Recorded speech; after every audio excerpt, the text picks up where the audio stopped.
Sí, sí, por supuesto, digamos. El tema es que la maleza es demasiado evidente a los ojos del productor y del técnico y tiene que resolverlo muy rápido y viendo que la maleza ha logrado subsistir a los tratamientos químicos a partir de crear resistencia, entonces todos los cañones están apuntados primero hacia el lado de maleza. Sin embargo, todo lo que es plagas y enfermedades tienen años de mayor incidencia y de menor incidencia, pero nunca dejan de estar, las plagas nunca dejan de estar en el cultivo. Bien, ayúdanos a evaluar lo que fue la campaña 2015-2016, a ver cuáles son un ranking de problemas que tuvimos allí.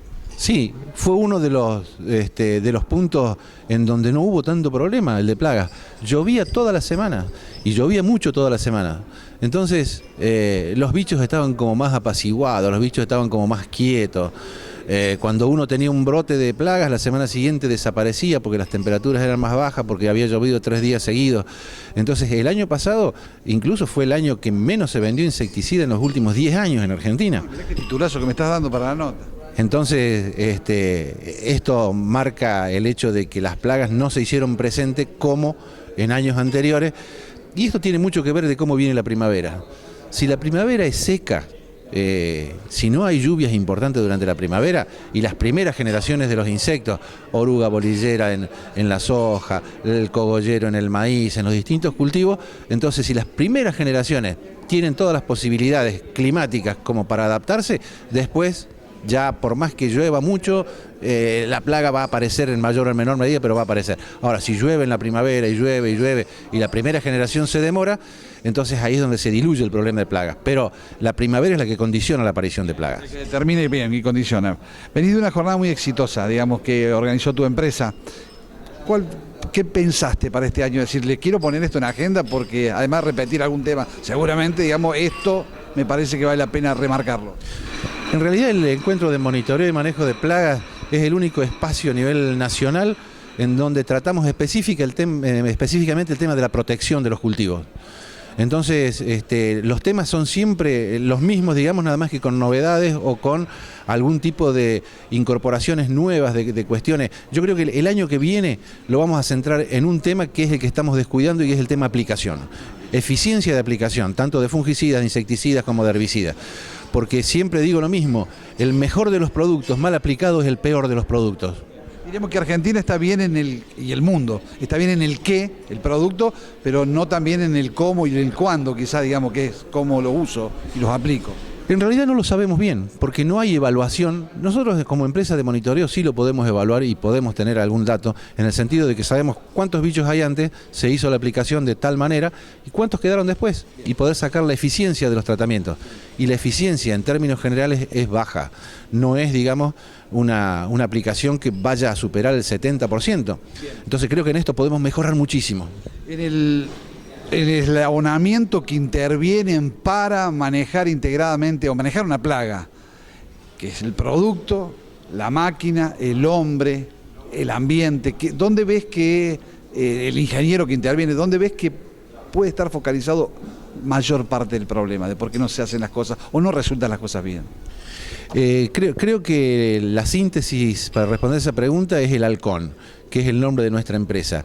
El halcón es el único bicho sobre la Tierra que tiene 2 foveas, o sea, puede hacer foco en 2 cosas simultáneamente. Tiene una fovea con la cual puede llegar a la presa perfectamente, focalizarla y enfocarla, pero tiene una fovea más amplia que mira todo el entorno, y las 2 simultáneamente.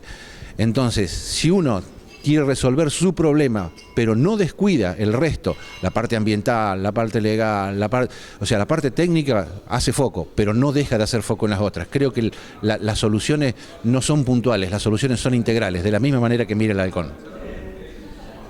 Repasando, estamos ya a las puertas de una campaña gruesa nueva, año húmedo, o sea, con mucha humedad en el suelo. Esto es más predisponente, digamos, para la presión de plagas, ¿no?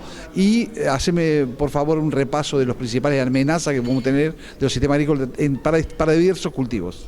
La buena humedad en el suelo lo que nos está asegurando que las plantas germinen rápido y que las primeras etapas de crecimiento se den con mayor velocidad. Esto ya de por sí es un escape. a las plagas, es decir, no va a ser tan importante como plantas que crecen muy despacio y los bichos la tienen a disposición. Entonces es una ventaja desde el punto de vista del manejo, en donde yo digo, no nos apuremos a hacer tratamiento porque las plantas van a venir bien. Depende de cada lote, ¿no? Por supuesto que no es una generalización, sino que cada lote tiene sus condiciones de mayor o menor capacidad para poder hacer que las plantas germinen rápido. Y sin duda que el mayor problema en maíz, el foco va a estar en la oruga cogollera.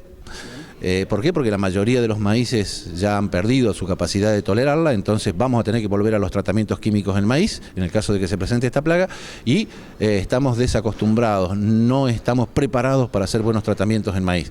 Y en estas circunstancias, digamos, creo que, y con los precios que tienen más todavía, el monitoreo tiene que imponerse.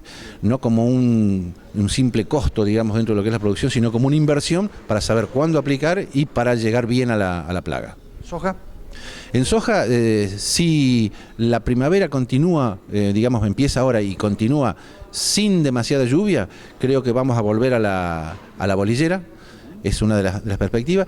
Y el otro tema es la gran cantidad de chinches que han invernado, y que puede llegar a ser un problema tanto en soja como en maíz, la chinche de los cuernos, sobre todo en maíz, y las otras chinches en soja. Pero digamos, han invernado muchísimas chinches y hay chinches en este momento por todos lados, hay chinches en el trigo, entonces hay que estar atentos, digamos, al tema chinche, que es un enemigo bastante silencioso. ¿Trips? Sí, eso depende de la sequía ambiental. Si hay sequía ambiental y hay plantas estresadas, hay trips. O sea, el trips está latente, está en todos los lotes, pero depende de la condición ambiental para que se exprese o no. Te pregunto por hongos, otras enfermedades tipo carbón, que están impactantes, digamos, en el maní, digamos, hemos visto cosas horribles realmente, pero afecta a otros cultivos también. Contame cómo estamos ahí. Sí, bueno, a ver, hacer algo, ¿no? sí, yo creo que el ojo en esta próxima campaña todo el mundo lo va a poner en maíz, ¿no? Y ahí es donde hay que mirarlo integralmente y con las enfermedades que hay en maíz, que son dos, digamos, las que pueden llegar a causar algún tipo de impacto. Uno es la roya y la otra es el tizón. Son las dos enfermedades en las cuales hay que hacer un monitoreo, preverlo y de esa manera, digamos, se puede solucionar porque los fungicidas funcionan muy bien. La cosa es tener los datos de monitoreo como para poder tomar las decisiones. Y en soja, digamos, yo creo que hace bastante tiempo que no se dan algún tipo de enfermedades, que sí las hemos visto en garbanzo, como el tema de Fusarium, por ejemplo, para lo cual la calidad de semilla es realmente un tema muy importante, que pocos lo están analizando en este momento. Creo que un buen análisis de semilla es lo más recomendable en función de cómo fue el año pasado y cómo se cosecharon semillas del año pasado.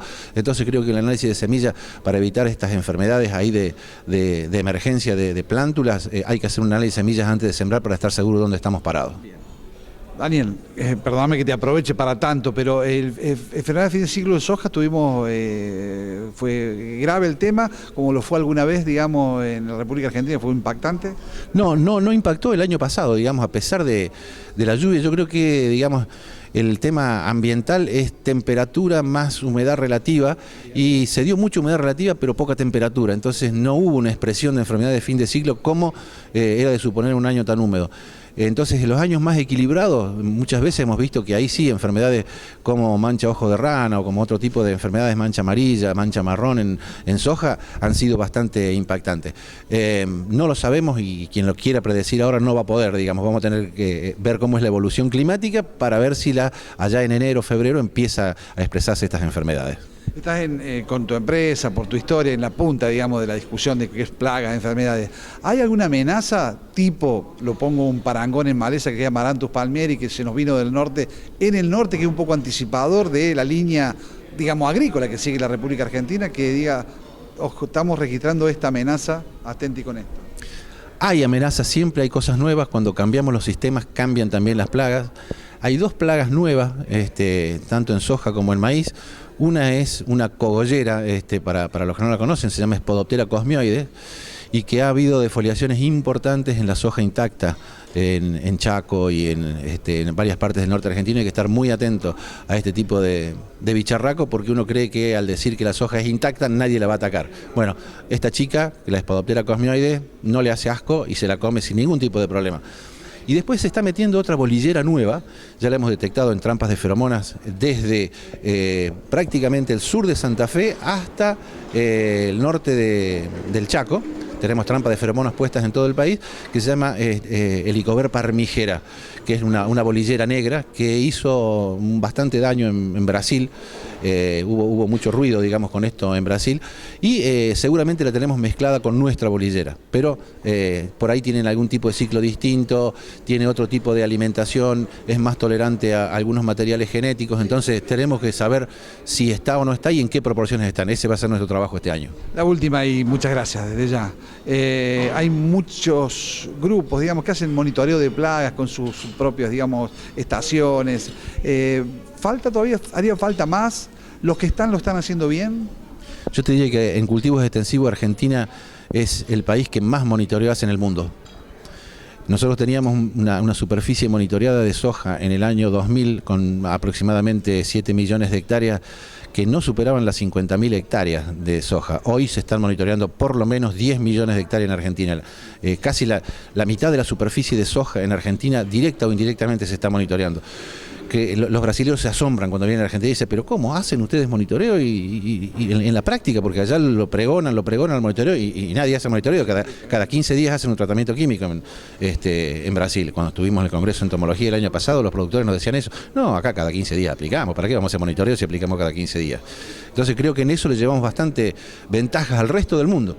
En el tema tecnología, de pensar, digamos, que el monitoreo es una herramienta para aplicar solamente cuando hace falta, cuando es necesario, que es el criterio ambiental que todo el mundo debe seguir. Y además nos previene de problemas sobre uso, como lo ha dicho.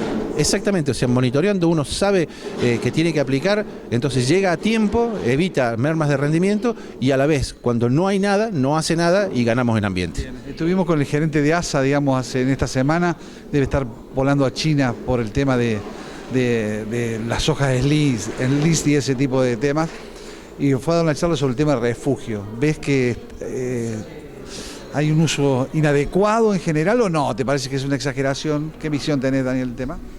Cuando hicimos una encuesta en Entre Ríos hace 2 años, solamente el 2% de los lotes tenía refugio, el 2%. Cuando fuimos a Uruguay hicimos el mismo taller, el 2% era el que no hacía. El 98% hacía refugio. Uruguay se transforma en el refugio de Brasil y de Argentina, donde no se hace el refugio. Y acá se le quiere cargar las culpas un poco al productor del tema refugio. Yo creo que es el último responsable, que hay 2 responsabilidades previas y en las cuales en una se empezó a trabajar a partir de los acontecimientos, que son las mismas empresas que producen las semillas, y estas empresas deben cuidar sus tecnologías.